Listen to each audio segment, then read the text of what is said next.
Bien, buenas tardes, estimadas alumnas y alumnos, ¿cómo están?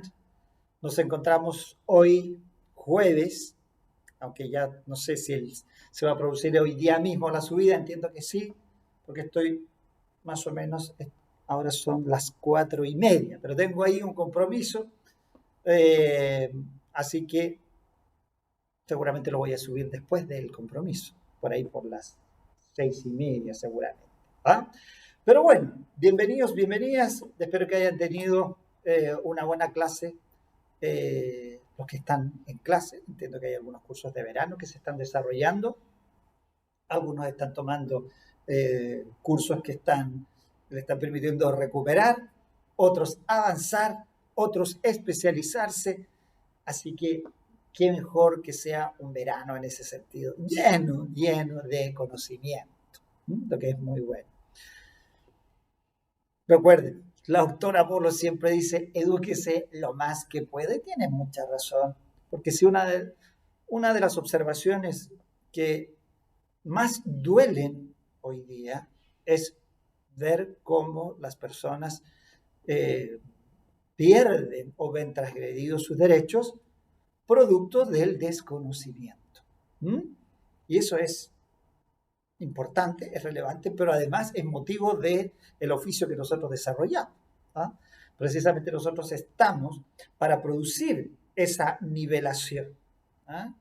Ustedes allí que han estudiado procesal saben que las posibilidades de comparecer personalmente existen y son inversamente proporcionales, por decirlo así, como en los términos matemáticos, a la medida que en la medida que el conocimiento que se litiga, que es necesario eh, discutir, debatir o conocer, aumenta, se complejiza, pues entonces se requiere la asistencia de un profesional.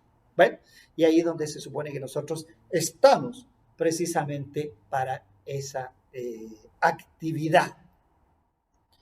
Se suele decir cuando uno llega a la clase de mandatos que precisamente nuestro oficio nace, o ese contrato, más que el oficio nuestro, el contrato de mandato, nace por la confianza. ¿Ah? Todavía me acuerdo algo, los abocate ¿ah? que existían ahí en el derecho romano y que para algunos yo me recuerdo que el profesor no hizo mucho énfasis en qué era el origen nuestro de la profesión. ¿Mm? Más estaría, pero yo diría en todo lo que fue el derecho pretoriano, ¿ah? El pretor que siempre eh, trataba de ir resolviendo casos muy, de manera muy pragmática, que era muy propio del sentido romano.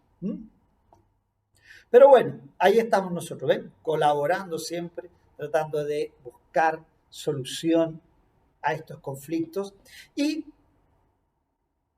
no menores, no menores en muchos casos, como uno que leía en la prensa de esta mañana, que me pareció interesante a propósito de que habíamos estudiado el principio de la responsabilidad ¿ah? En el taller anterior, que fue subido ayer, ¿ah? Por las razones que expliqué allí en el video. Pero que me enteraba que el tenista Djokovic ha decidido demandar al Estado australiano por el maltrato. ¿Ah? Interesante, una demanda que seguramente clara, digamos, tiene como claro fin eh, obtener una reparación de lo que él entiende le causó esta deportación, ¿cierto? Hubo una doble cancelación de visa ¿ah? Y finalmente fue deportado. Desde esa perspectiva uno podría decir, bueno, el Estado tiene ciertas prerrogativas, los estados tienen ciertas prerrogativas y que se refieren a ese punto. Pero lo que me llamaba la atención desde el punto de vista de la responsabilidad es que él señala dentro de los daños a indemnizar el que él podría perfectamente haber ganado el abierto de Australia. ¿Ah? Lo que significa colocar en términos de lucro cesante, a ustedes que les suena muy bien eso, lo que yo he dejado de ganar por precisamente haber sido deportado de este país. ¿Ah? Bueno, veremos si se demanda, veremos si no se demanda. A mí me gusta leer mucho los foros que se producen, porque también un poco miden el pulso.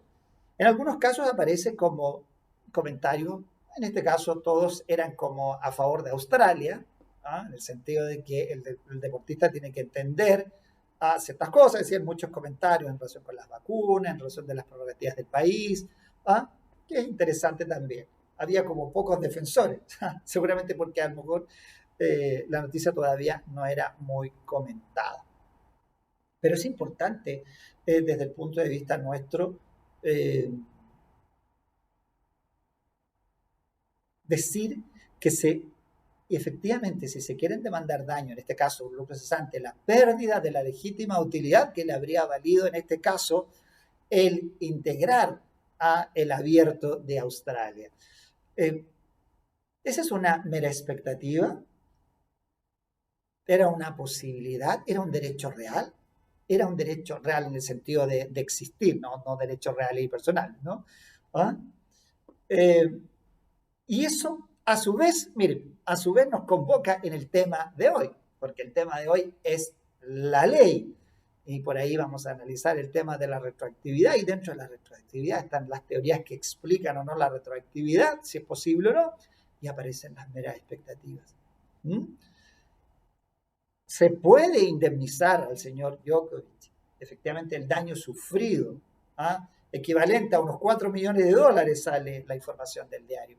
¿Ah? Y a propósito, uno de los comentarios era, claro, el abogado dice que tiene que demandar porque va por el 25% de la indemnización solicitada, o sea, por un módico $1.000.000. Bueno, no lo sé. No sabemos si el tenista va a demandar o no. Por ahí otro comentario le dice, bueno, tendría que demandar a todos los países donde va a viajar, porque ya Francia ha advertido que el abierto de París, el abierto de Francia, es el famoso Roland Garros, no va a admitir a nadie que no esté vacunado. O sea, aprobó la ley de vacunación obligatoria ya. Fíjese que en Chile tenemos más gente vacunada y no hemos llegado todavía a eso, a tener que obligarnos a la vacunación, y eso ha hecho que se haya manejado en mejores términos la pandemia, al menos así se dice. ¿Eh? Y en este caso, bueno, a lo mejor el tenista tampoco va a poder entrar en Francia. Y después, bueno, yo creo que a donde va a poder entrar a Estados Unidos, al abierto de Estados Unidos, porque allá sí que no han logrado prosperar. Mostraban hoy día un año de la presidencia de Biden, dice, no han logrado controlar la pandemia. ¿Ven? Las cosas son difíciles en todos lados. Pero la realidad, como decía Vittorio Pesio en su libro de Introducción al Derecho, precisamente nos nutre todos los días de contenido para el derecho.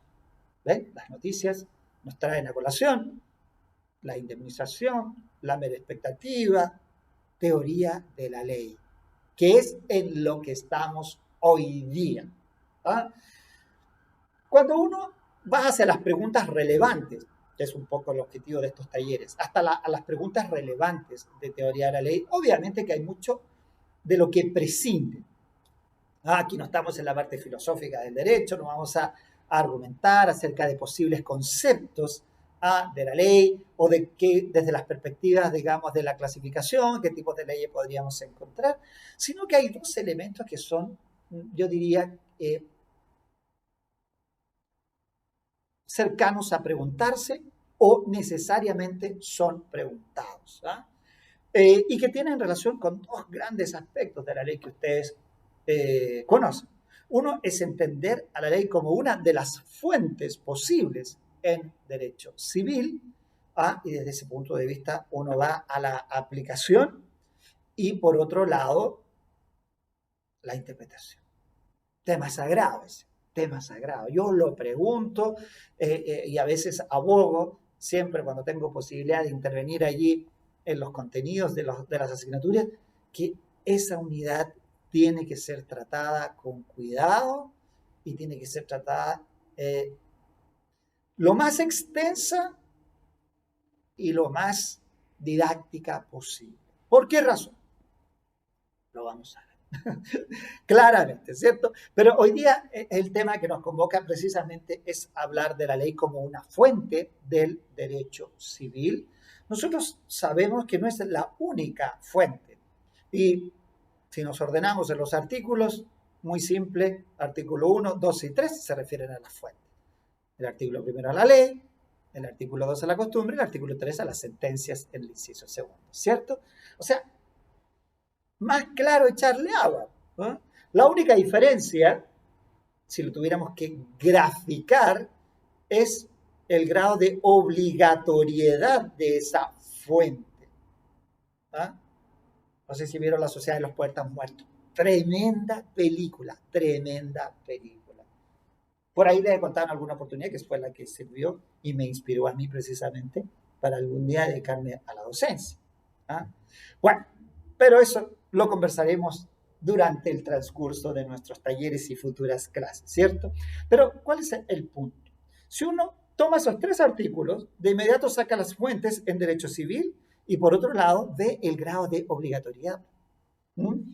Si nosotros decimos que tenemos, vamos a colocar aquí, como fuentes a la ley, tenemos como fuente a la costumbre y tenemos como fuente a la sentencia, espero que se vea ahí un poquito porque siempre digo, tengo que acordarme de traer un plumón bueno, no me acuerdo.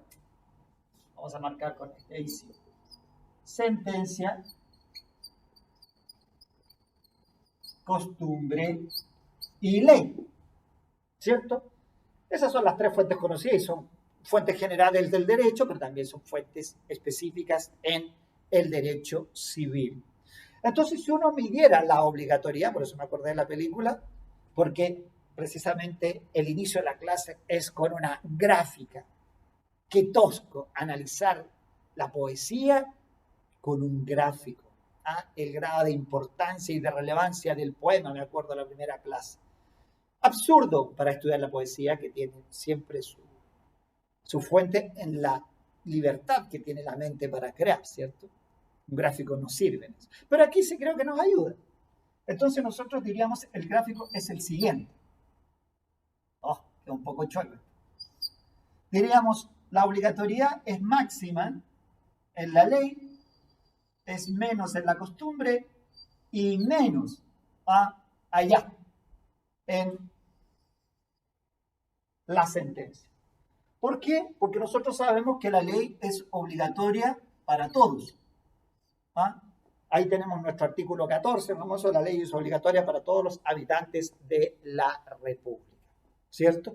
Pero cuando vamos al artículo, aquí estamos en la ley, artículo 1, cuando nos vamos a la costumbre,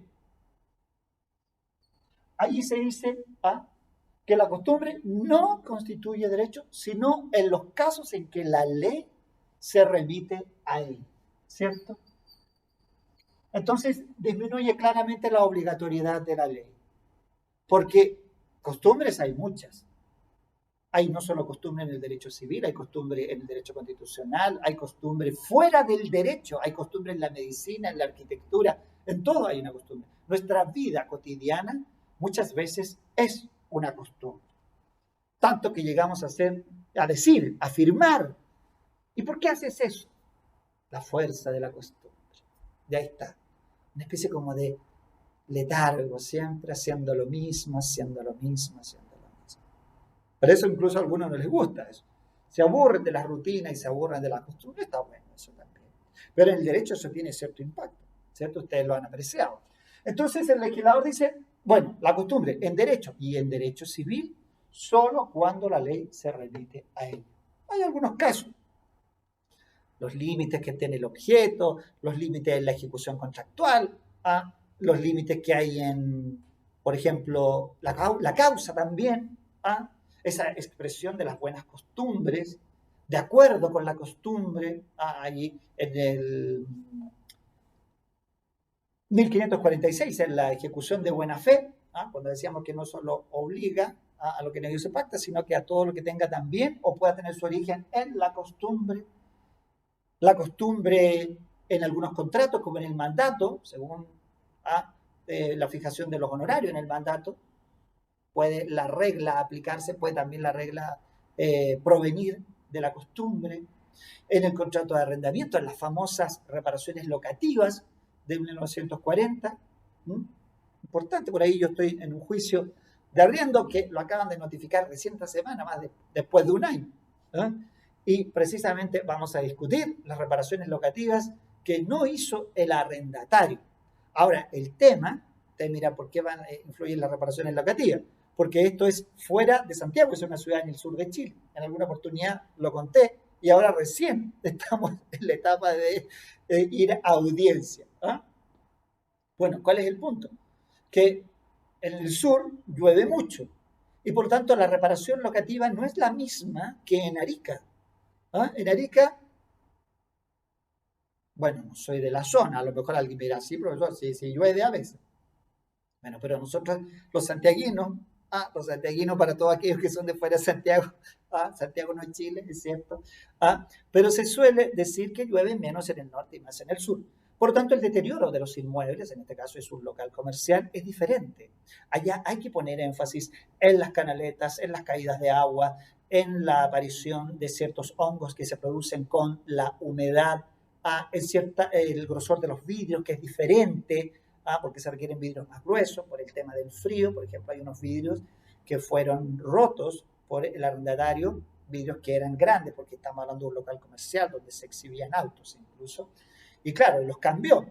Podría decir que se hizo la reparación, pero los cambió por vidrios muy delgados que no sirven en la zona sur.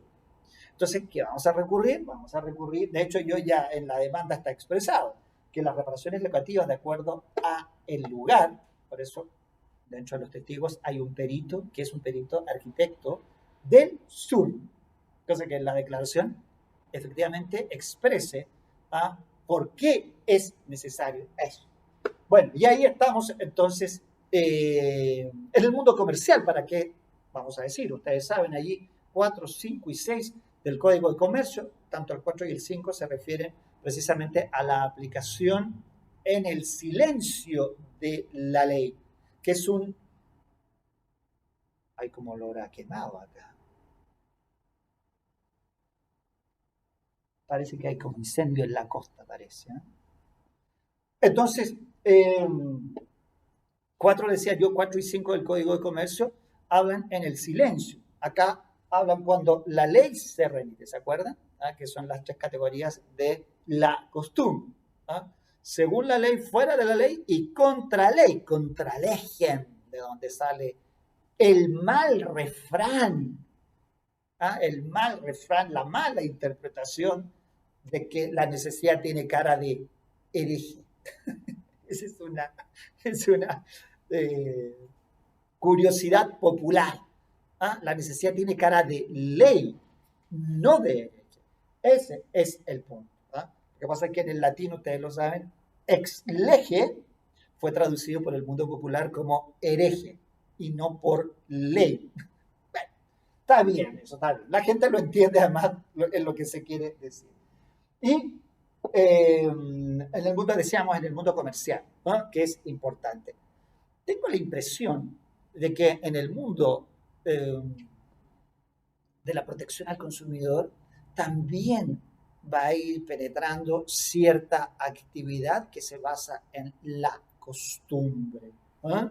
Porque obviamente hay prácticas comerciales, prácticas que pueden ser usos o que en algún minuto pueden también llegar a la costumbre. ¿Eh? Si la discusión es entre comerciantes, por ejemplo, la aplicación de la costumbre va a operar, aplicando, por ejemplo, el Código de Comercio. Ahora, si la aplicación es entre un comerciante y una persona no comerciante, es decir, por ejemplo, alguien que se regiría precisamente por el Código Civil, bueno, podríamos aplicar protección al consumidor. Allí, por ahí tengo un ex alumno que se ha ido haciendo experto también allí en derecho de protección al consumo o derecho del consumo, que es incluso los cambios de denominación que ha experimentado esa área del derecho. Así que bueno, en algún minuto lo traeremos también a colación ahí a nuestro experto en consumo. ¿Mm? Ahora, finalmente, bajando, se fijan, ya no es tan obligatoria, nos aparece el artículo 3. El artículo no dice nadie, pero pongámoslo bien. Ahí sí, artículo 3. Porque el artículo 3, inciso segundo, ¿ah? Habla de que las sentencias no son obligatorias sino en las causas y respecto de las partes en las que han intervenido y en las que actualmente se pronunciaron, ¿cierto? O sea, el famoso efecto relativo de la sentencia. La sentencia no obliga sino a las partes que han intervenido en el proceso. De manera que es una norma, es imperativa, es obligatoria, pero no para todos, solo para aquellos que efectivamente están allí involucrados en el caso. Ahora, eso es importante a la larga, porque hoy día que estamos hablando de las fuentes y que pueden salir alguna que otra pregunta. De hecho, la pregunta de la obligatoriedad sí se ha hecho, ¿no? Sí se ha hecho. Pero hay algo que es relevante desde el punto de vista práctico. ¿Eh? Cuando uno ejerce y quiere, de alguna manera, forzar o conducir la decisión del juez, lo que busca es estar apoyado, ¿cierto? Entonces, cuando uno construye la demanda, dice, señor juez, mire, resulta que hay varios tribunales antes que usted que han fallado en este sentido, inclusive fallos de la Corte Suprema, señor juez, que han dicho que en este caso, aplicando las mismas normas y teniendo los mismos parámetros de la situación de hecho, pues han fallado en el sentido, señor juez, que yo promuevo en mi demanda o que yo promuevo en mi contestación a la demanda. ¿Eh? Entonces, el efecto relativo, que eso está claro porque es propio de un sistema como el nuestro, un sistema de derecho positivo, reglado, no como el anglosajón que funciona con el precedente, que ustedes lo conocen muy bien, ¿cierto? Bueno, en este caso, por eso aquí hay un tema de orden práctico, ¿ah? Que uno suele preparar al alumno para el manejo jurisprudencial. Por eso, cuando hablemos de interpretación de la ley, yo digo sagrado. ¿Por qué? Porque el ejercicio profesional depende de esto. A lo mejor en los grados y en los cursos, las preguntas siempre van a ser de orden teórico. ¿A qué se refiere el efecto relativo? ¿Cuándo vamos a aplicar la sentencia? ¿Cuál es el efecto que produce la ley? Bueno, seguramente eso va a ser en la pregunta teórica, pero en el ejercicio profesional el tema va a ser qué fuente aplicamos y de qué manera la aplicamos. ¿Ah? Porque tengo claro que tengo una ley que es la fuente obligatoria en el momento de aplicarla al caso concreto. Pero ¿cómo se ha aplicado esa ley? La única manera de saberlo es de acuerdo a los tribunales.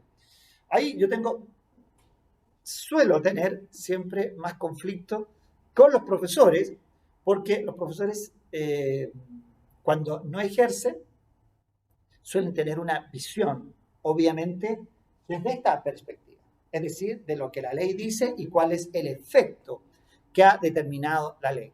Pero cuando se produce el ejercicio, es decir, cuando se va a la casuística y todos los días viene la pregunta del cliente, y le dice, pero es que mire, yo esta situación pasó esto. Entonces, ¿cómo tratamos de llevar a nuestro cliente de lo que la ley contempla hacia una figura que pueda ser el salirse de la hipótesis legal para no resultar obligado o el que quede dentro de la situación legal, la hipótesis que discutimos, para que se generen los efectos? ¿Ah? ¿Qué va a hacer el señor Djokovic en este minuto? ¿Ah? Sus abogados van a pelear que efectivamente cuando una persona es maltratada por un Estado, el Estado tiene una responsabilidad por el daño causado. Ahora se hacen unas imputaciones bastante fuertes. ¿Ah? Ahí se dice que el hotel al que lo mandaron tenía pulgas, tenía bichos, estaba sucio. Entonces uno dice, estamos hablando de un país del primer mundo, estamos hablando de Australia, un país desarrollado. ¿Será tan cierto? No lo sabemos. Todo eso va a ser materia del juicio. Si es así, si es verdad lo que dice el tenista, sería grave, porque en el fondo aparece de inmediato un tema de discriminación, porque seguramente si fuera un hotel 5 estrellas, jamás pasaría eso. Se discrimina a la gente que está en tránsito o en vías de ser deportada, o el tenista está muy enojado y ha generado situaciones que a lo mejor no lo eran. ¿No? No sabemos. Todo materia del juicio. Pero ¿qué van a hacer los abogados? Van a pelear, obviamente, interpretando la ley, porque seguramente la ley de ese país permite al Ejecutivo ejecutar. No valga la redundancia, es impropio decirlo. Permite al Ejecutivo disponer o decretar la deportación, pero hay jurisprudencia al respecto. Me gustó lo que dijo un juez. Ese es un aforismo australiano, seguramente. Decía, porque lo querían apurar con la resolución, es el perro el que mueve la cola y no al revés. Estuvo muy bueno eso. Y se entiende muy bien, muy bien. Es decir, los órganos funcionan y hay uno que hace el decreto y que dispone y el otro es el que obedece. Aquí no me vienen a decir a mí que tengo que hacer las cosas, yo sabré cuál es el plazo, soy el juez. De repente ese exceso de poder de repente también molesta, pero creo que aquí está bien. Bueno, aquí tenemos entonces que tenemos las fuentes y tenemos su obligatoriedad, de una máxima obligatoriedad a una obligatoriedad solo aplicable a las partes en el proceso, lo que hemos conocido como el famoso efecto relativo de las sentencias. Pero, como estamos en teoría de la ley, el punto aquí es cuáles son las preguntas que pueden aparecer con relevancia a la hora de ser examinado. Como les decía yo, si uno estuviera en el curso directo de teoría de la ley, seguramente la pregunta casuística sería muy importante, la vigencia de la ley, la derogación de la ley, a cuándo se entiende vigente, cuándo se entiende derogada. Pero sin embargo hay preguntas que podrían no ser perdonadas si aparecen, y que tienen que ver con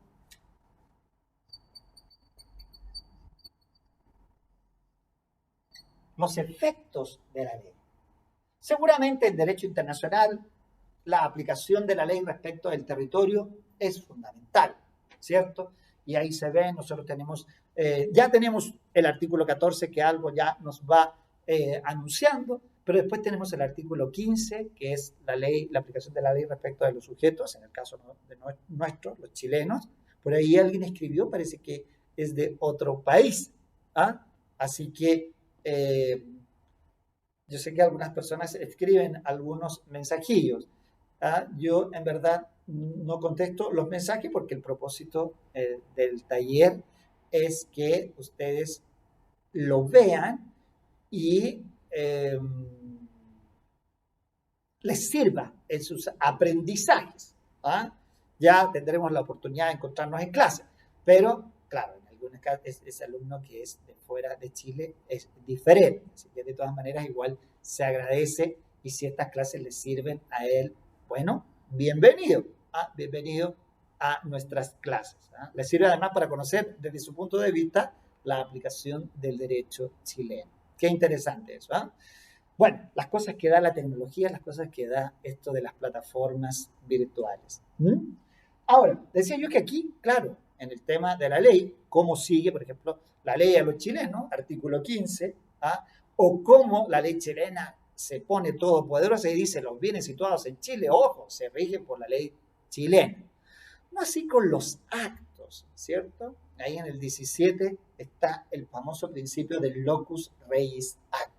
Los actos se rigen por la ley del lugar en que se otorgan. Y eso es importante porque en términos profesionales tiene mucha aplicación. Pasa con los mandatos, cuando se otorgan en país extranjero, y en el caso nuestro hay un tema que es siempre, siempre motivo de juicio, que es la aplicación, en el caso nuestro, del derecho civil, estoy hablando, el tema del matrimonio. El matrimonio celebrado en país extranjero tiene valor, tiene validez en Chile. Pero por ahí el artículo 80 de la ley 19.947, la ley de familia, se encargó, aunque ahora ya va a estar, eso se modifica totalmente, pero como entra en vigencia en marzo la ley sobre matrimonio igualitario, pero hasta entonces los matrimonios igualitarios celebrados en países extranjeros no tenían valor en Chile. Pero bueno, a partir de marzo eso va a ser cosa del pasado. A partir de allí, todo matrimonio celebrado en el extranjero va a tener el principio del locus regis actum. Ha sido celebrado entre dos personas, hombre, mujer, hombre, hombre, mujer, mujer, va a tener valor en Chile sin problema. Lo que sí, miren, conversando con ustedes esta hora, me surge de inmediato, claro, se mantiene el matrimonio monogámico. ¿Mm? Así que en ese sentido, quiere decir que el matrimonio celebrado entre dos personas sí es válido, pero no entre tres. ¿Ah? Como podría ser, por ejemplo, en el mundo musulmán, que ustedes saben, existe la poligamia y está aceptada desde el punto de vista religioso y en algunas naciones teocráticas también desde el punto de vista legal. Así que, bueno, hay un tema ahí. Sobre todo con eso que supe que hace un par de semanas el diccionario de la Real Academia, en su nueva edición, había incorporado la palabra poliamor. Cosas nuevas para mí, yo ya estoy en la vieja guardia ya, pero bueno, cosas nuevas. Dame un segundito que ahí tengo seguramente una llamada que está entrando.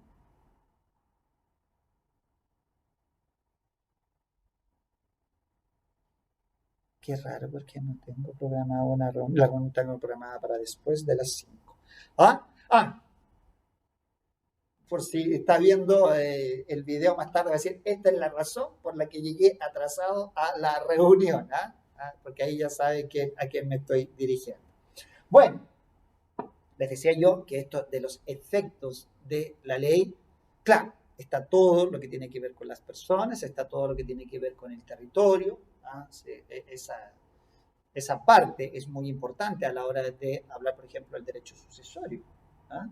Cuando uno habla ya en el 955, ¿qué ley rige la sucesión? La del último domicilio del causante. Y el domicilio, ustedes ya lo saben, es la residencia con ánimo. Por lo tanto, si fue que ha muerto en Argentina, pues hay que verificar si tenía o no domicilio. Tenía domicilio, es decir, tenía residencia y ánimo de permanecer en Argentina, pues entonces el tema es de allá. Es de allá. Allá es la ley que va a regir la sucesión.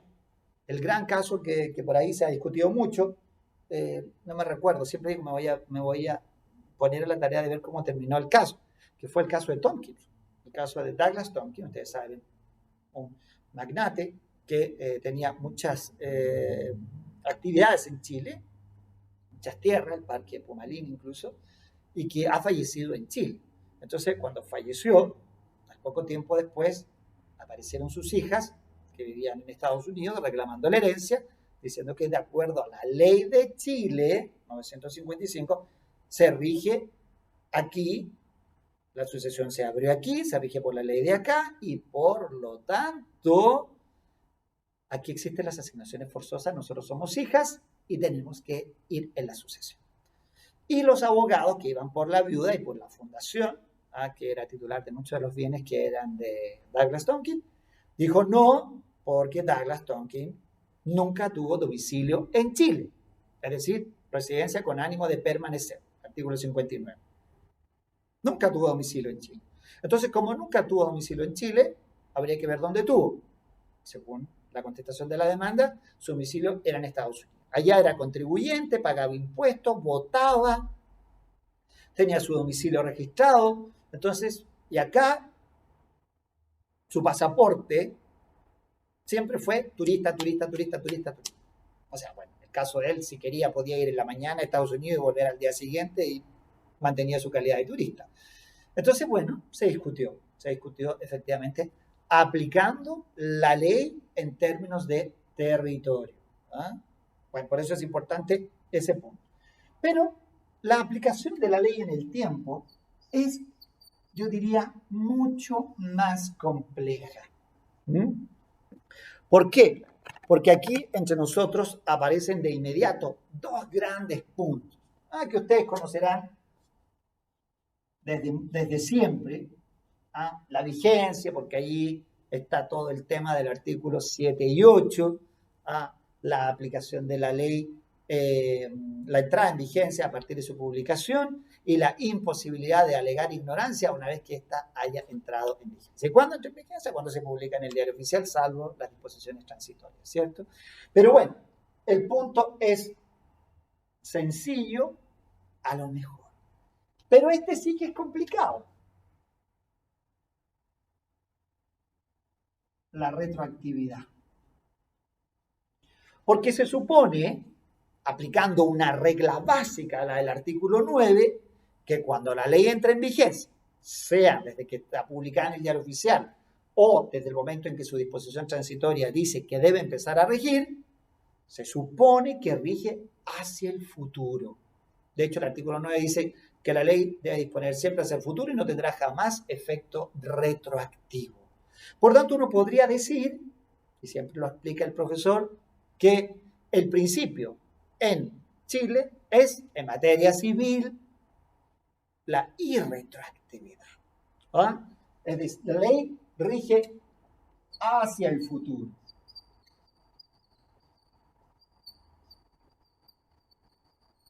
La ley rige hacia el futuro. Y por lo tanto, eso significa que es irretroactiva. Irretroactiva. Pero, acto seguido, los profesores suelen indicar que en este caso, esto es solo un principio. Es solo un principio. Y es un principio en el orden legal. En el orden legal. ¿Por qué? Porque el Código Civil, que en el artículo 9 efectivamente establece esta irretroactividad, solo tiene rango legal. Solo tiene rango legal. No tiene rango constitucional que se imponga a todas las demás normas del sistema, ¿no? Solo es una especie como de prevención al legislador que no dijo nada acerca de la vigencia de su ley que se ha dictado. Así que partimos de la base, señor legislador, de que esta ley va a regir solo hacia el futuro. Pero, como en derecho están ahí siempre las abogadas y los abogados diciendo, pero depende,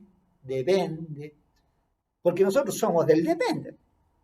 Todavía me acuerdo un juego que se llamaba el pictograma. No, parece que no, o era otro. Pero era una tarjeta, y la tarjeta decía depende. Me sentí identificado, porque es la respuesta que decimos nosotros, depende.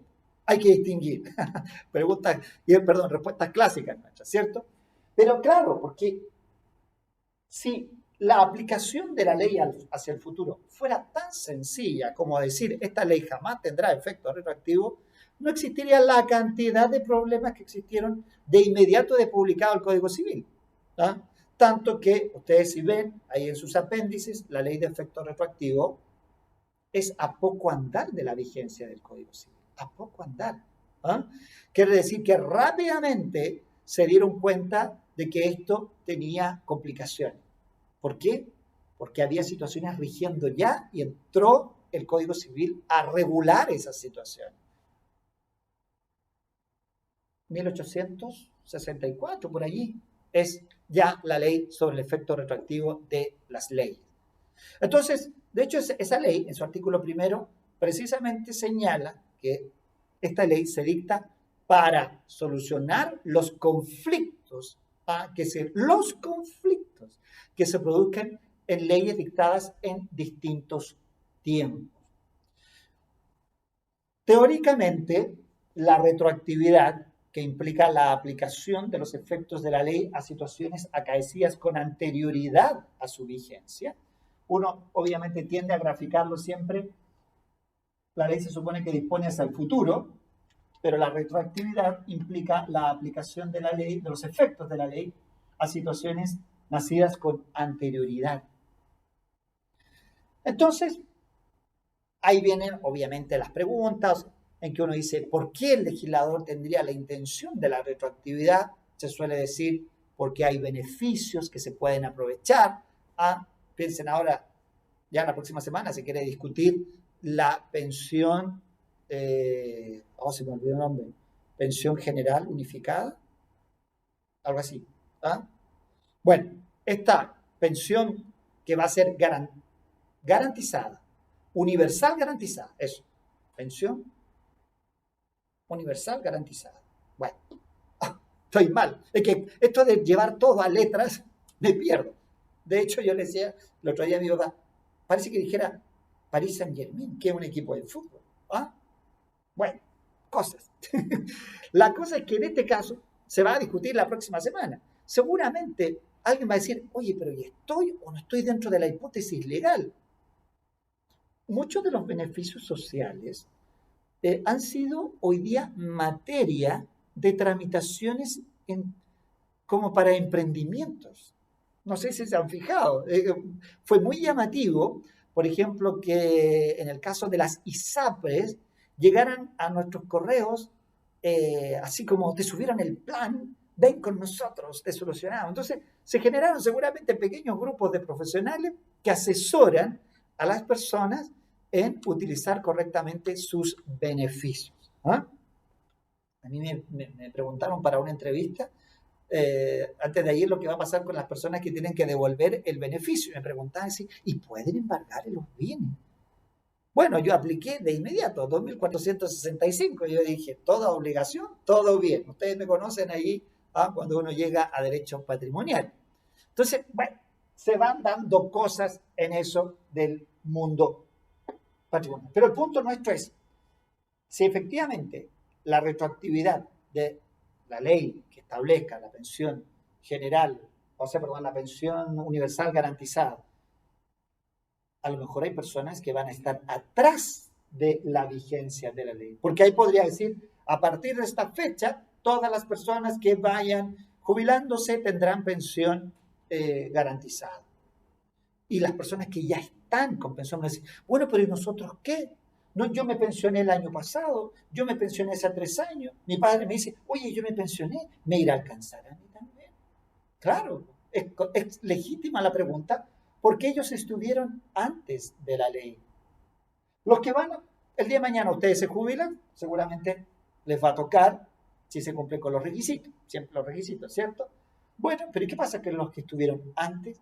Ahí es donde seguramente la ley va, sobre todo en este caso, a contener disposiciones transitorias que regulen esa retroactividad, que digan todas aquellas personas que ya se encuentren pensionadas, es decir, cuando el hecho que va a regular la nueva ley ya acaeció en el pasado, se las vamos a aplicar igual, va a decir, supongamos, la disposición transitoria. El tema sería si esa ley no dijese nada. Entonces todo el mundo diría, bueno, eso se aplica a las futuras pensiones, a la gente que se vaya jubilando desde aquí, desde el año 2022 en adelante. Y todas las personas que ya se jubilaron, pues no van a recibir ningún beneficio de esa ley. Entonces se dan cuenta que la retroactividad es buena. Pero, ¿qué pasaría si esta retroactividad la llevamos ahora a una eventual futura nueva constitución? Y que esa constitución dijera algo que no nos guste. Bueno, ya lo hemos conversado por ahí en algunas clases o talleres de bienes. ¿Ah? ¿Qué pasaría si la nueva constitución tomara el concepto de función social de la actual y lo extendiera? ¿Ah? Y lo extendiera. Y dijera, a ver, la propiedad reconoce como límites y no sabemos. El límite es invento. Mire, señor, lo que pasa es que yo tengo una casa con antejardín. Oiga, pero ahí se están perdiendo, no sé, 6 metros cuadrados. Podríamos construir ahí otra casa. Oiga, pero es que esta es mi casa. De hecho, hay un juez, acabo de ver en las noticias allí, que allá en el lago Villarrica extendió, o el lago, no es el Villarrica, el que está más al sur, parece que es el lago Yanquihue, ¿ah?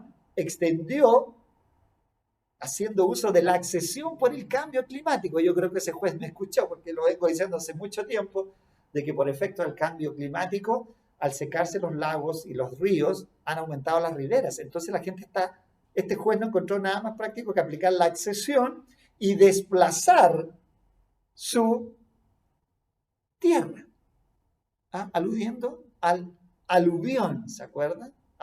El lento e imperceptible retiro de las aguas. Bueno, cosas que alguien podría decir, mire, ¿sabe qué? No me parece a mí esto, así que voy a modificar. Entonces, todas las personas que ya tenían una propiedad, a lo mejor con una extensión, con algún, digamos, alguna característica especial, no, pues, no, porque imagínense que usted tiene jardín, estamos escasos de agua, no podemos darnos el lujo de regar el agua. Creo que hubo un problema con un riego de jardín, una empresa que está multada. Creo que no leí bien la noticia, pero creo que fue hoy día. Así que no, nada de jardines, nada de jardines. Esos jardines los vamos a ocupar en construir otra casa. Entonces las personas van a empezar a pensar de inmediato, oye, a ver, ¿esa constitución se puede aplicar retroactivamente? Tema, ¿cierto? Ahora ahí discutía yo con algunos profesores, tengo la impresión de que esta es la primera vez que nos vamos a enfrentar, porque es como ha tenido una formación diferente este proceso constituyente, nos vamos a enfrentar por primera vez a una retroactividad constitucional con ordenamiento jurídico vigente en virtud de una constitución creada por una convención constituyente. Entonces, ¿cómo vamos a resolver? Buena pregunta, o al menos yo la encuentro buena, y la vamos a comentar ya en nuestra próxima clase. ¿Por qué? Porque la retroactividad yo sí la pregunto, y la pregunto mucho, porque esto es importante siempre. Mis estimadísimas alumnas y alumnos, llegamos al final del taller de esta semana. Ya nos encontraremos la próxima semana, seguramente el lunes. Ojalá, me comprometo que sí, el lunes aparezca el taller, que seguramente van a llegar hasta el día en que me toque vacaciones. Tengo que salir de vacaciones en algún minuto, así que, pero no va a ser antes de la primera semana de febrero. Para que vean que los abogados y las abogadas ahora trabajamos todo el año, no como antes, que el feriado judicial de febrero nos venía muy bien a todos. Hay costumbres, en ese caso era legal, porque el Código Orgánico la contemplaba, que era muy buena. Yo la encontraba buena. No tanto porque obviamente la justicia tiene que seguir siempre funcionando, sino porque los abogados funcionamos por confianza. Y lo que queremos es que nuestros casos siempre los podamos llevar nosotros. Entonces resulta que si venían audiencias en febrero, no teníamos quien nos tomara la audiencia porque pretendíamos ir de vacaciones. Antes no ocurría eso, porque uno sabía que en civil, al menos en civil, no había ningún movimiento durante el verano de febrero. Pero bueno, cambiaron las cosas, a lo mejor algún día se recapacita al respecto. Ya vieron los contagios hoy día, una enormidad, más de 12.000 casos. Eso significa que las probabilidades de contagio son más altas, ¿no? Así que a cuidarse mucho, a cuidar a sus familiares, a cuidar a sus hermanos, a cuidar a sus amigos, a cuidar a sus seres queridos. Y que estén muy bien, nos vemos en la próxima oportunidad. Chao, chao.